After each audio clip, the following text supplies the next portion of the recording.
প্রিয় ছাত্রছাত্রী, সপ্তম শ্রেণীর অনুশীলনী 4.1 গুণ। দেখো এখানে 1 নম্বরে আছে 3ab, 4a cube.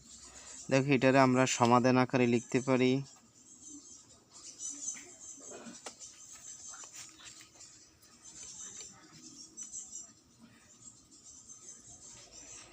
Three A B into 4a cube. দেখো আমরা এই 4 আর 3 গুণ করলে এখানে দুইটাই কিন্তু প্লাস, তাহলে 4 12 প্লাস 12, আর এর উপরে কিউব আর এর উপরে কোনো পাওয়ার নাই, তাহলে এ পাওয়ার 4 আর এই বিটা বসে যাবে। দেখো এই অঙ্কটা পাশাপাশি না করে তোমরা আবার সরাসরি বলতে কি উপরে নিচে পাতায় করতে পারো।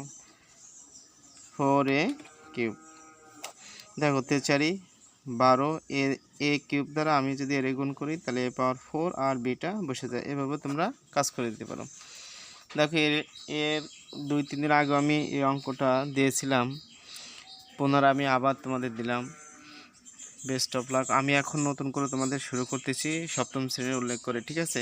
তো অবশ্যই তোমরা সপ্তম শ্রেণীর ছেলেমেয়ে যারা আছো অনুশীলনী 4.1 থেকে শুরু করো ইনশাল্লাহ।